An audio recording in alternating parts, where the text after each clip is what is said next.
Hello dear student, आज हम पढ़ेंगे नेम रिएक्शंस। जो नाम वाली अभिक्रियाएँ हैं, बहुत बच्चों की ये डिमांड रहती है कि जो हमें नेम रिएक्शन के बारे में कोई अच्छी सी वीडियो मिल जाए।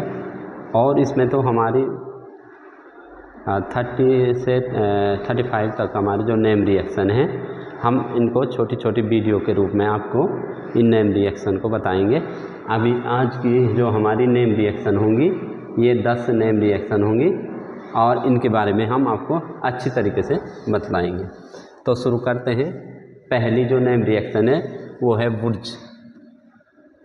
जो वुर्ज रिएक्शन है, वुर्ज रिएक्शन जो पहली है वुर्ज रिएक्शन, ये एल्किल हैलाइड की सोडियम धातु के साथ अभिक्रिया है शुष्क ईथर की उपस्थिति में। ये आप इसकी थ्योरी भी लिख सकते हैं। ये एल्किल हैलाइड की रिएक्शन है, किसके साथ? सोडियम के साथ, ठीक है ना, और शुष्क ईथर की उपस्थिति में। तो यहाँ पे हम एल्किल हैलाइड के 2 मॉलिक्यूल ले लेते हैं और यहाँ पे ड्राई ईथर, शुष्क ईथर की उपस्थिति में ये रिएक्शन होती है, ड्राई ईथर की उपस्थिति में। तो होता क्या है, यहाँ पे हमारा ये सोडियम और जो हमारी ये है जो हैलोजन है, ये बाहर निकल जाते हैं। ये हो जाता प्लस, यहाँ पे ये भी 2 ले लेंगे, ये हो जाएगा ट्वाइस NaX। और यहाँ पे हमारी क्या बनती है? उच्च एल्केन बनाने की ये अभिक्रिया है, कार्बन डबल करने की ये अभिक्रिया है। समझ रहे? तो यहाँ पे देखो R हमारा क्या हो जाएगा? एक एल्किल था और 2 एल्किल बन गए। अब इसका एग्जाम्पल भी हम यहाँ पे देखते हैं। जैसे हम यहाँ पे देखते हैं CH3Cl प्लस ट्वाइस Na, और यहाँ पे एक मॉलिक्यूल इसका और ले लेते हैं ClCH3, इसको ऐसे भी लिख सकते हैं। और वही रहेगा ड्राई ईथर रखना जरूरी है, ठीक है ना। तो यहाँ पे हमारा क्या हो जाएगा? यहाँ पे हमारा ये 2 Na 2 Cl के साथ निकल जाएंगे, ठीक है ना। तो ये ट्वाइस NaCl हमारा ये बाई प्रोडक्ट यहाँ पे हो जाएगा, ट्वाइस NaCl, ठीक है। और यहाँ पे हमारा क्या बन जाएगा? CH3, इसको आप C2H6 भी लिखते हैं, C2H6। तो ये हमारी बन गई इथेन। किससे बनी? क्लोरोमीथेन से,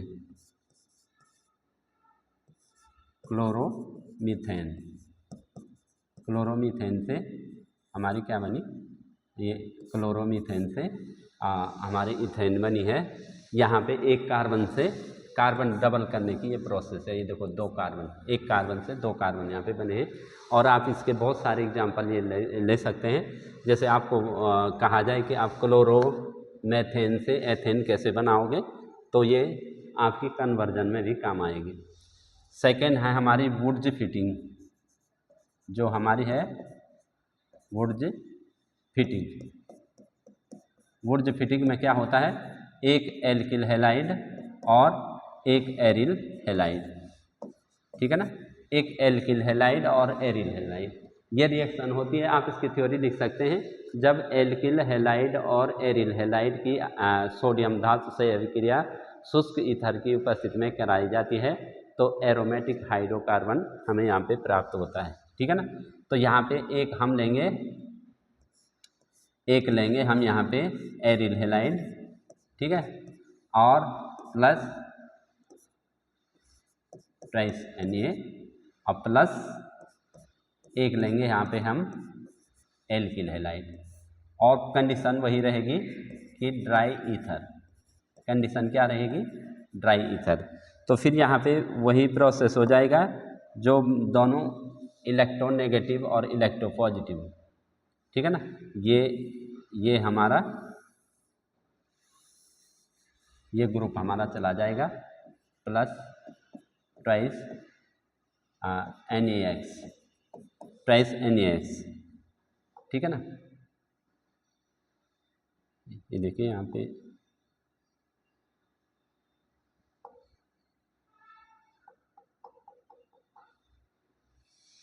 ये हमारा हो जाएगा, ये ट्वाइस, ये यहाँ का x, ये x हमारा है, ये x और ये निकल चुका है आपस में, समझ रहे ना। तो ट्वाइस NaX यहाँ पे चला गया है, तो हमारा क्या हुआ, ये एल्किल ग्रुप ये एरिल ग्रुप पे अटैच हो गया। तो अब आप इसका एग्जाम्पल भी देख सकते हैं। एग्जाम्पल, मेन जो रिएक्शन की थ्योरी होती है वो इस पे होती है, इस पे नहीं होती है। थ्योरी मेन इस पे होती है कि क्या क्या रिएक्शन हो रही, कि एरिल हैलाइड और एल्किल हैलाइड की जब हम अभिक्रिया सोडियम धातु के साथ ड्राई ईथर की उपस्थिति में कराते हैं तो वो हमारे को क्या मिलता है, एरोमेटिक हाइड्रोकार्बन मिलता है। ठीक है, तो यहाँ पे हमारी ये अभिक्रिया हो जाएगी। आप बेंजीन रिंग को ऐसे भी ले सकते हैं। ठीक है, तो जैसे हमने यहाँ पे Cl ले लिया प्लस ट्वाइस Na ले लिया प्लस CH3Cl को हम ऐसे भी लिख सकते हैं। और यहाँ पे हमारी जो ड्राई ईथर की उपस्थिति में होगा तो हम जो कहें ये हमारा यहाँ पे ये ग्रुप ये चला जाएगा। ठीक है ना, ये ट्वाइस NaCl यहाँ पे हमारा प्लस ट्वाइस NaCl निकल जाएगा और ये हमारा यहाँ पे क्या हो जाएगा, जो एरोमेटिक रिंग है उस पे हमारा ये CH3 समूह यहाँ पे अटैच हो जाएगा। तो इसका नाम सभी बच्चे जानते हैं कि इसका नाम क्या होता है, टॉल्यूइन। ये है क्लोरोबेंजीन। तो कभी कभी ऐसा भी पूछा जाता है कि क्लोरोबेंजीन से आप टॉल्यूइन कैसे बनाओगे। ठीक है ना, क्लोरोबेंजीन से आप टॉल्यूइन कैसे बनाओगे। अब हमारी वुर्ज हो गई वुर्ज फिटिक थी ये। ठीक है ना, ये वुर्ज फिटिक जिसमें एक एल्किल हैलाइड हो और एक एरिल हैलाइड। देखो जो अकेला सा नाम है वुर्ज है, तो इसे एल्किल हैलाइड की रिएक्शन है। और जो वुर्ज फिटिक है मतलब इसमें दो तरीके के हैं, एल्किल हैलाइड और एरिल हैलाइड।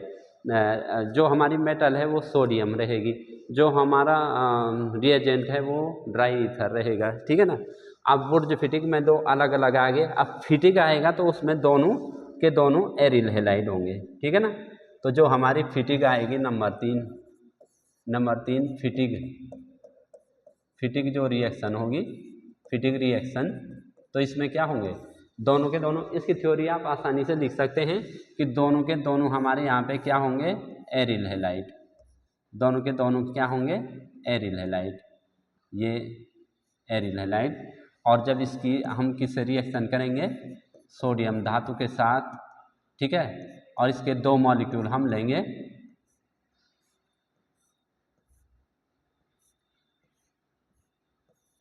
ठीक है, और ड्राई ईथर बोलना नहीं है। ठीक है, ड्राई ईथर की उपस्थिति में ही होगा ये। तो फिर यहाँ पे क्या हो जाएगा, ये फिटिक अभिक्रिया है तो जैसे कहेंगे कि डाईफेनिल या बाईफेनिल। ठीक है ना, तो ये हमारा यहाँ पे ट्वाइस NaX निकल जाएगा प्लस ट्वाइस NaX, ये हमारे यहाँ पे रिलीज हो जाएगा। यहाँ पे हमारी दोनों की दोनों बेंजीन क्या हो जाएंगे, आपस में जुड़ जाएंगे, तो इसको कहेंगे बाईफेनिल। ठीक है,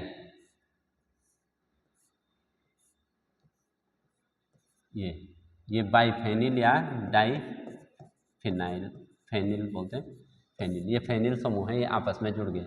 तो कभी कभी ये पूछा जाता है कि आप क्लोरोबेंजीन से डाईफेनिल कैसे बनाओगे। ठीक है ना, तो सपोज हम यहाँ पे, ये तो हमारी मेन रिएक्शन है कि मेन रिएक्शन जो चलती है, जो डेफिनेशन इस पे चलती है कि जब हम एरिल हैलाइड की रिएक्शन सोडियम धातु के साथ ड्राई ईथर की उपस्थिति में कहराते हैं तो हमारे को क्या मिलता है, डाईफेनिल मिलता है। ठीक है ना, तो अगर हम यहाँ पे एग्जाम्पल के तौर पे लें तो एग्जाम्पल में हम यहाँ पे ले लेंगे, जैसे हमने यहाँ पे क्लोरोबेंजीन ले लिया। ठीक है, तो यहाँ पे हमने सोडियम धातु ले ली, सोडियम धातु। ठीक, यहाँ पे क्लोरोबेंजीन फिर से ले लिया, क्लोरोबेंजीन, ये क्लोरोबेंजीन ले लिया हमने। ठीक है, और ड्राई ईथर कंडीशन वही रखनी है कि ड्राई ईथर की उपस्थिति में होगी। कि ड्राई ईथर ही इस रिएक्शन को कराएगा। ठीक, जो यहाँ पे हमारा क्या हो जाएगा, यहाँ पे हमारा ये ट्वाइस NaCl रिलीज हो जाएगा, क्योंकि जो सोडियम है वो इलेक्ट्रोपॉजिटिव है, जो क्लोरीन है वो क्या है, इलेक्ट्रोनेगेटिव है। ठीक है, तो ये दोनों आपस में निकल जाएंगे।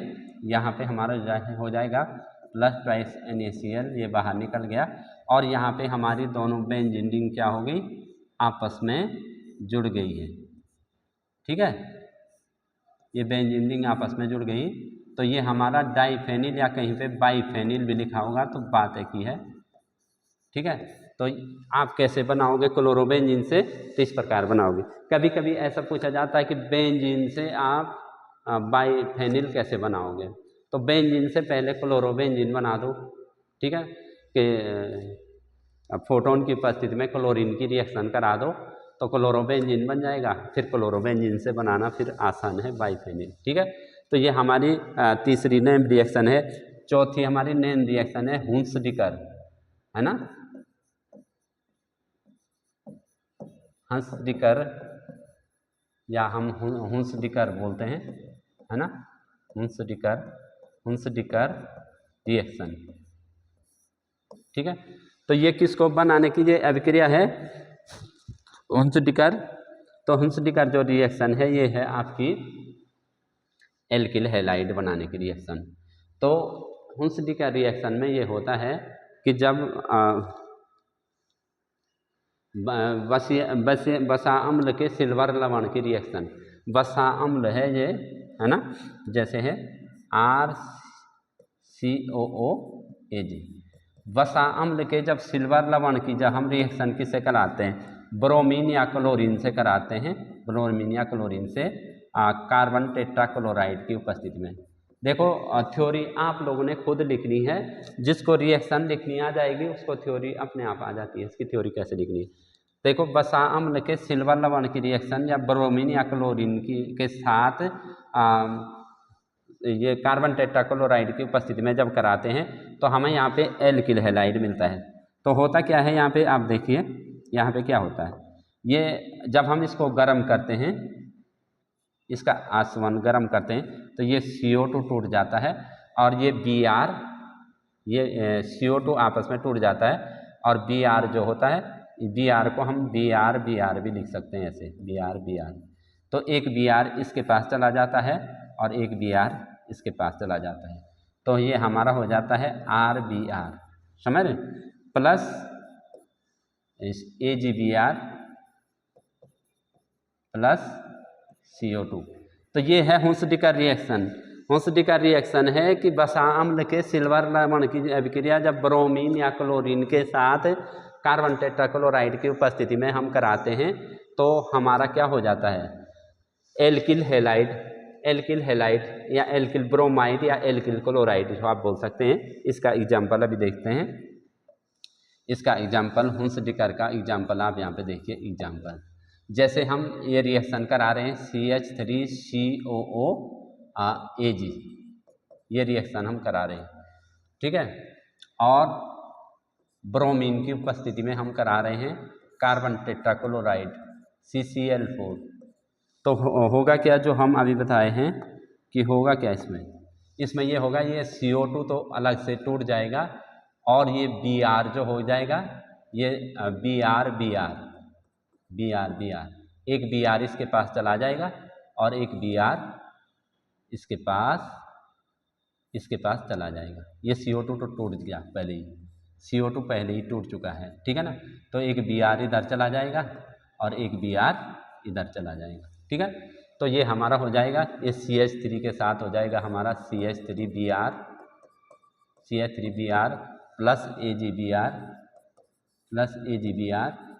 Plus CO2। तो यहाँ पे देखिए ये हमारा क्या था, सिल्वर एसीटेट हम इसको बोल सकते हैं, सिल्वर एसीटेट बोल सकते हैं, सिल्वर, ये एसीटेट ग्रुप है, ठीक है, एसीटेट। और ये ब्रोमीन आप जानते हो, ये है ब्रोमोमेथेन, ठीक है, ब्रोमोमेथेन, ठीक, ये सिल्वर ब्रोमाइड है। इस प्रकार से यही रिएक्शन हम एरोमेटिक के साथ भी करा सकते हैं। जैसे हमारे पास ये COOAg है, तो इसकी रिएक्शन जब हम Br2 के साथ कराएंगे तो हमारा क्या हो जाएगा, CCl4 की उपस्थिति में कराएंगे तो ये हमारा क्या हो जाएगा, फिर वही प्रोसेस हो जाएगी। जब हम इसको गर्म करेंगे इसको, तो क्या होगा, ये CO2 तो टूट जाएगा, ठीक है, और ये Br एक इस पे जुड़ जाएगा और एक यहाँ पे जगह खाली हो जाएगी ना, जब CO2 टूट जाएगा, और एक Br इसके साथ चला जाएगा, तो ये हमारा ब्रोमोबेंजीन यहाँ पे बन जाएगा। ये हमारा बन जाएगा bromobenzene plus AgBr plus CO2। तो इस प्रकार हमारे यहाँ से जो हमारा एरोमेटिक रिंग पे जो हमारा इसका सिल्वर लवण लेंगे, जो बेंजोइक एसिड है, बेंजोइक अम्ल का जो सिल्वर लवण है, बेंजोइक अम्ल, जो यहाँ पे तो एसिटिक अम्ल था, यहाँ पे बेंजोइक अम्ल है, ठीक है। तो यहाँ पे जो हम यहाँ पे जो लेंगे, तो इसकी जब Br2 और CCl4 की उपस्थिति में यहाँ से भी हम ब्रोमोबेंजीन को बना सकते हैं, मतलब ब्रोमोबेंजीन बनाने की प्रोसेस है ब्रोमोबेंजीन, ठीक है। तो इस प्रकार से आपने देखा कि किस प्रकार से हुंसडीकर अभिक्रिया आपने देखी। अब नंबर 5 है आपकी फ्रैंकलैंड जो अभिक्रिया है, इसमें होता कुछ नहीं है, सिर्फ जिंक धातु यहाँ पे लेनी पड़ती है Zn, क्योंकि आप जानते हैं कि Zn की जो ऑक्सीडेशन स्टेट है वो Zn2+ होती है, ठीक है ना। तो यहाँ पे Zn लेंगे, जैसे वहाँ पे सोडियम हमें 2 लेने पड़ रहे थे, जब हम वुड जो अभिक्रिया कर रहे थे, वुड जो फिटिंग कर रहे थे, जो फिटिंग कर रहे थे, वहाँ पे हमें सोडियम 2 लेने पड़ रहे थे, लेकिन जिंक की खुद की जो ऑक्सीडेशन स्टेट है वो 2 है, तो यहाँ पे हमें जिंक 1 ही लेना पड़ता है। तो फ्रैंकलैंड में हमको जिंक लेना पड़ता है। जैसे हम यहाँ पे वही बना सकते हैं, हम उच्च एल्केन जैसे बना सकते हैं, जैसे रिएक्शन जैसे है RX है और प्लस Zn और प्लस XR। जब हम एल्किल हैलाइड के 2 मॉलिक्यूल की रिएक्शन जिंक के साथ ड्राई ईथर की उपस्थिति में कराते हैं, ड्राई ईथर की उपस्थिति में, तो यहाँ पे भी हमें क्या बनता है, एल्केन ही मिलेगा, ठीक है ना। तो ये RR एक साथ हो जाएगा और ये हमारा क्या हो जाएगा,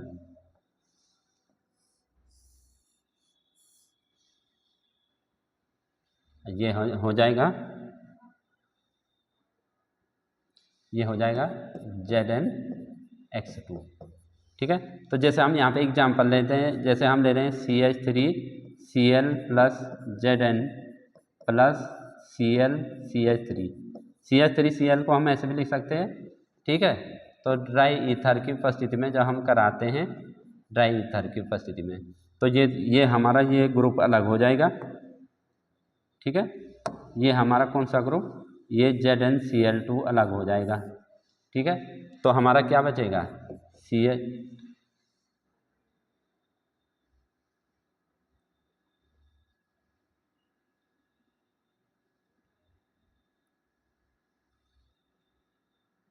हाँ, ये ZnCl2 अलग हो गया है, तो हमारा बचेगा CH3 प्लस ZnCl2, ये हमारा इथेन बन जाएगा, ठीक है। तो जैसे हमें क्लोरोबेंजीन से इथेन बनाना है, तो हमारे पास 2 प्रोसेस हैं, हम वुड्स रिएक्शन से भी बना सकते हैं और फ्रैंकलैंड से भी बना सकते हैं। आप क्लोरो मीथेन लो या क्लोरो इथेन लो या ब्रोमो मीथेन लो, ब्रोमो एथेन, अगर आपको कहेगा ब्रोमो एथेन से बनाओ, ब्यूटेन बनाओ, तो आप बना सकते हैं, फ्रैंकलैंड अभिक्रिया से द्वारा भी बना सकते हैं और वुड्स अभिक्रिया के द्वारा भी बना सकते हैं, ठीक है। ये 5th हमारी हो गई, और 6वीं हमारी है रोजेनमुंड। अब इसको समझना जरा जरूरी है। रोजेनमुंड जो अभिक्रिया है, रोजेनमुंड जो अभिक्रिया है, रोजेनमुंड अपचयन, रिडक्शन है ये। अब देखो जहाँ पे रिडक्शन शब्द आ गया, अब चेन मतलब हाइड्रोजन ऐड करना है। ये रोजेनमुंड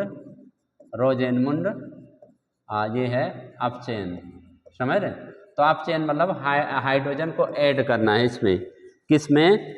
किसी अम्ल क्लोराइड। यहाँ पे जो लेना पड़ता है हमें अम्ल क्लोराइड लेना पड़ता है। जैसे हमने ले लिया CH3COCl, एसिटिल क्लोराइड ले लिया। किसी अम्ल क्लोराइड की जब हम क्या करते हैं, किसी अम्ल क्लोराइड का हाइड्रोजन द्वारा उबलती जाइलिन में PDBaSO4, यहाँ पे ये ध्यान रखना है कि इसका जो अभिकर्मक है वो है PDBaSO4, बेरियम सल्फेट, पैलेडियम और बेरियम सल्फेट। तो इसका इम्पोर्टेंस समझना है। और उबलती हुई जाइलिन लेनी है, उबलती जाइलिन, ठीक है। और किसके द्वारा कराना अप चेन? हाइड्रोजन के द्वारा, ठीक है ना। तो हाइड्रोजन के द्वारा हम अप चेन कराएंगे। 2 हाइड्रोजन हम यहाँ पे लेंगे, या आप H2 लिख सकते हैं या 2 हाइड्रोजन लिख सकते हैं H2। तो H2 का कराएंगे तो क्या होगा, क्या होगा? एक हाइड्रोजन, देखो ये 2 H का मतलब एक H इसके साथ जुड़ जाएगा और एक H यहाँ पे चला जाएगा। तो ये हमारी है एल्डिहाइड बनाने की जो प्रोसेस है, ठीक है ना। यहाँ पे हमारे क्या है, जो रोजेनमुंड अभिक्रिया अप चेन है, ये एल्डिहाइड बनाने की प्रोसेस है। एल्डिहाइड, ये भी ध्यान रखना है कि एल्डिहाइड कैसे बनता है।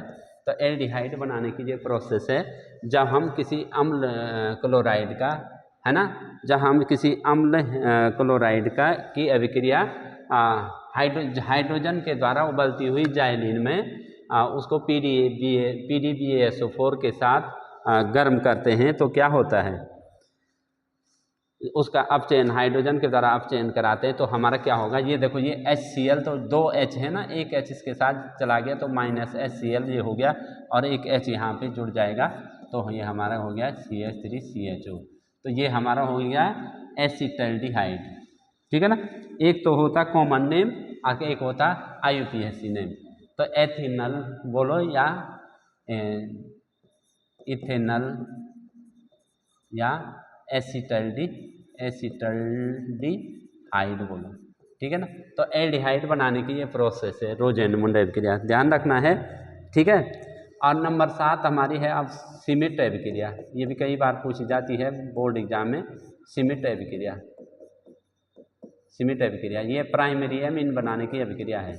अभी और बहुत सारी अभिक्रियाएँ हमारे दिमाग में घूम रही हैं, जैसे इटाल्ड अभिक्रिया है और क्लीमेंसन अपचयन है, और बहुत सारी अभिक्रियाएँ हैं, कोलवे रिएक्शन है, रिमर्टिमेन है, अभी एल्कोहल की, एल्डिहाइड की, एमीन की, अभी तो हमने रैंडमली ये ली है ना। रिएक्शन बहुत सारी हैं। अभी हेलोजन एक्सचेंज वाली तो वो छूटी रखी है, पहली वो हेलो एल्केन हेलो एरिन की, और जो हमारी सैंडमेयर और गटरमैन, ये सारी छूटी हुई हैं। तो आप ये मत सोचिए कि ये रिएक्शन छोड़ दी गई है, ये अगली वीडियो में ले आएंगे उनको। ये रैंडमली सेलेक्ट हुई हैं, तो इसलिए हमने रैंडमली इनको सेलेक्ट किया है। तो ये प्राइमरी अमीन बनाने की अभिक्रिया, प्राथमिक जो अमीन होता है प्राइमरी अमीन, इस अभिक्रिया से बनाते हैं। तो इस अभिक्रिया में क्या होता है, इस अभिक्रिया में क्या होता है कि कार्बोक्सिलिक अम्ल की अभिक्रिया कराई जाती है। जैसे ये कार्बोक्सिलिक अम्ल है, कार्बोक्सिलिक अम्ल की अभिक्रिया किससे कराई जाती है? Hydrazoic acid N3H। कोई बच्चा NH3 मत लिख देना, NH3 तो हमारा अमोनिया हो जाएगा, ये अमोनिया हो जाएगा ना, अमोनिया। तो NH3 नहीं है, ये N3H है ना, हाइड्रोजोइक। देखो हमारे जो हम नाइट्रोजन को एजो भी कहते हैं ना, एजो, तो एजोइक इक माने हायर ऑक्सीडेशन स्टेट में है इस समय, इक तभी लगता है ना। हाइड्रोजोइक एसिड है ये, हाइड्रोजोइक अम्ल की अभिक्रिया के साथ अभिक्रिया कराते हैं, और सांद्र H2SO4, ये कंसनट्रेट H2SO4 की उपस्थिति में, ठीक है।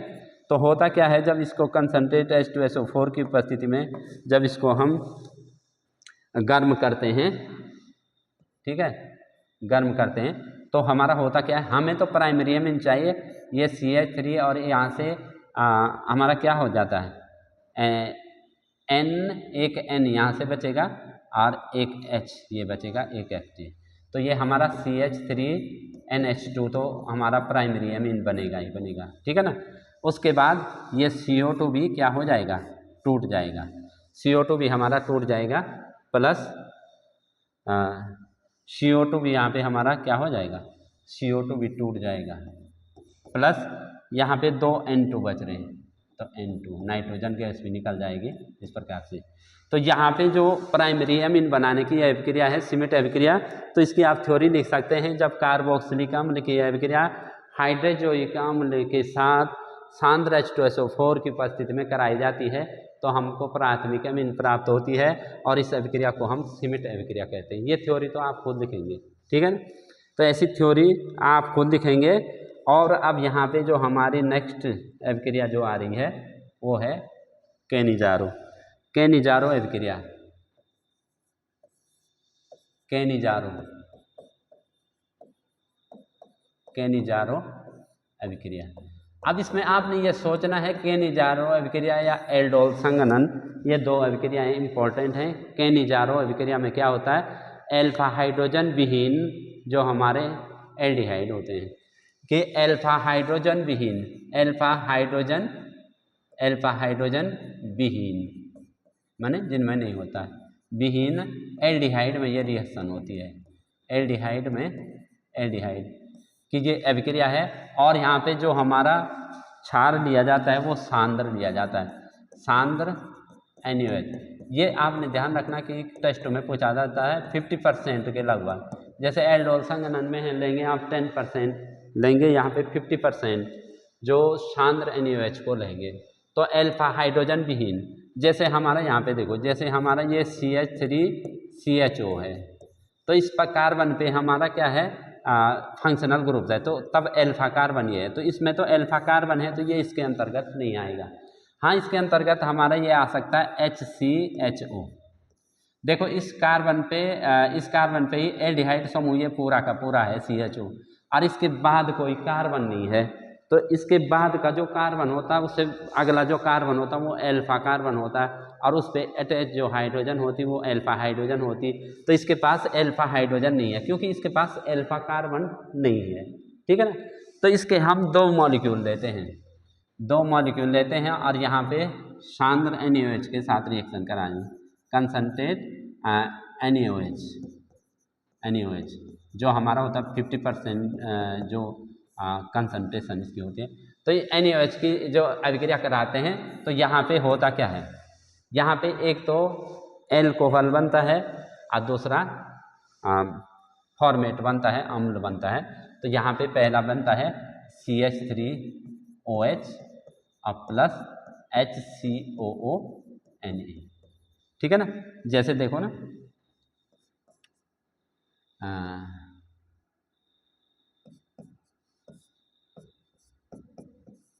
जैसे इसके दो मॉलिक्यूल हमने ले लिए,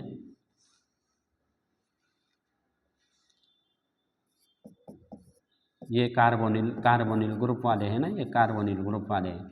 तो हम इसकी रिएक्शन करा रहे हैं NaOH जो है कंसंट्रेट, ये कंसंट्रेट NaOH है। तो होता क्या है इसमें देखो क्या होता है, पहले तो हमारा निकलता है HCOONA, ठीक है ना, HCOONA। तो देखो ये हमारा सपोज ये हमारा निकला यहाँ पे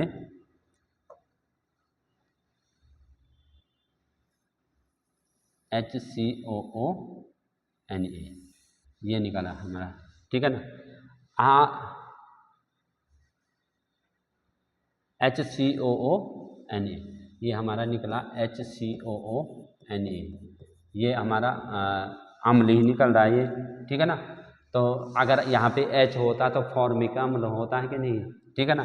तो प्लस अब देखो हमारा क्या बच रहा है, CH3OH, क्या बच रहा है CH3OH, समझ गए इस रिएक्शन को, CH3OH। तो इस प्रकार से ये रिएक्शन हमारी जो केनिजारो अभिक्रिया होगी ये एल्फा हाइड्रोजन नहीं होता है जिसमें उसमें होती है।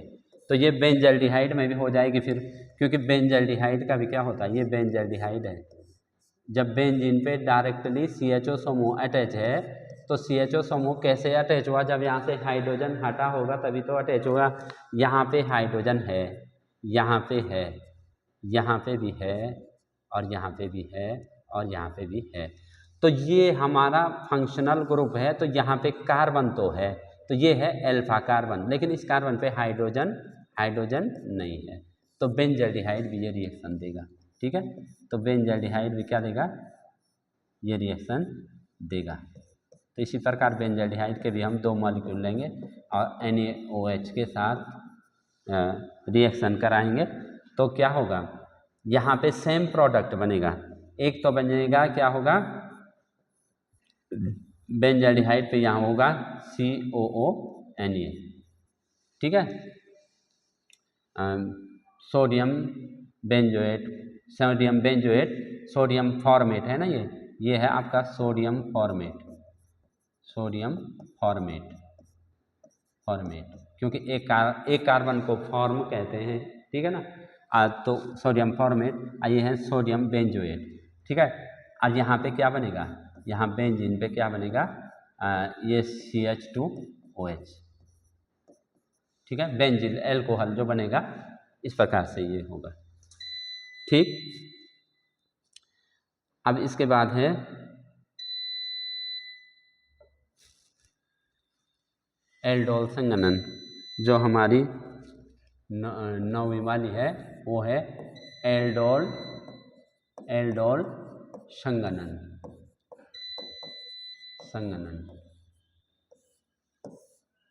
Aldol condensation. अब मेरा फेस ढंग से दिखाई नहीं दे रहा होगा क्योंकि लाइट चली गई है, लेकिन ये बोर्ड दिखाई दे रहा होगा। ठीक है, तो ये है आपका एल्डोल कंडेंसेशन। ठीक है, एल्डोल कंडेंसेशन किस में होता है, ऐसे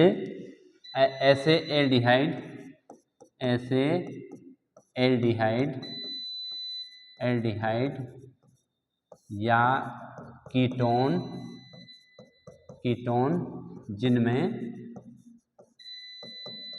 अल्फा हाइड्रोजन उपस्थित होता है, तनु क्षार या अम्ल की उपस्थिति में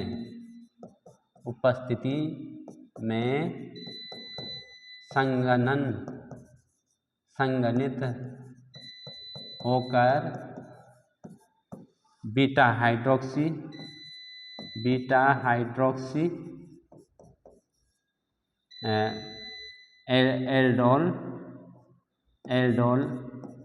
लिख दो, एल्डोल या बीटा हाइड्रोक्सी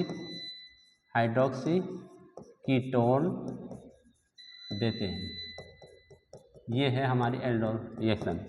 अब देखो, जैसे अल्फा हाइड्रोजन, जैसे देखो CH3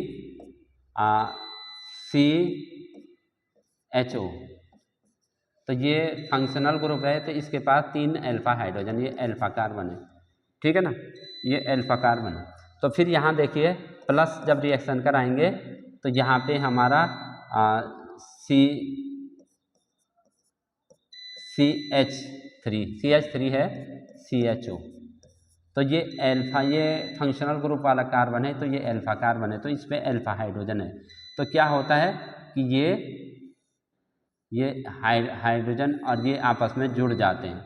ये इसका अल्फा हाइड्रोजन इसके ऑक्सीजन से जुड़ जाता है, और इस प्रकार का यहाँ पे लिखेंगे तनु NaOH। समझ रहे? तो यहाँ पे जो हमारा कंपाउंड बनेगा CH3, ये CH पे OH अटैच हो जाएगी, CH3 CHOH नीचे लिखो या ऊपर लिखो OH। अब ये प्लस का साइन हट जाएगा यहाँ पे, क्योंकि ये आपस में जुड़ चुके हैं। यहाँ पे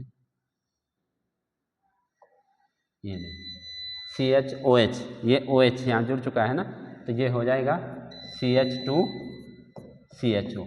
अब देखो ये क्या है, इसमें एल्डिहाइड समूह भी है, एल्कोहल भी है, इसीलिए इसको एल्डोल कहते हैं। अब देखो ये अल्फा हाइड्रोजन है, ये हाइड्रोजन कौन सा है, ये अल्फा हाइड्रोजन है, जो फंक्शनल ग्रुप के पास का वाला हाइड्रोजन है वो अल्फा है, और ये बीटा कार्बन है, तो बीटा हाइड्रोजन है। तो क्या कह रहे हैं, बीटा हाइड्रोक्सी एल्डोल, इसी को तो कहते हैं बीटा हाइड्रोक्सी एल्डोल, समझ रहे। तो बीटा हाइड्रोक्सी एल्डोल है ये। तो इसका IUPAC नेम भी आप लिख सकते हैं। तो फर्स्ट कार्बन ये हो जाएगा, सेकेंड ये हो जाएगा, थर्ड ये हो जाएगा, अब फिफ्थ ये हो जाएगा। तो ये हो जाएगा 3 हाइड्रोक्सी, देखो 1 2 3 4, 3 हाइड्रोक्सी, ये हो जाएगा 3 हाइड्रोक्सी और 4 कार्बन है ब्यूटेनल, तो ये हो जाएगा ब्यूटेनल, 3 हाइड्रोक्सी ब्यूटेनल। ऐसी अभिक्रिया आपकी किसके साथ होगी, ऐसी अभिक्रिया आपकी कीटोन के साथ भी होगी। और इससे आगे की जो रिएक्शन है वो बाद में हम बताएंगे, क्योंकि अभी लाइट जा चुकी है। तो आज अभी के लिए इतना ही, थैंक यू।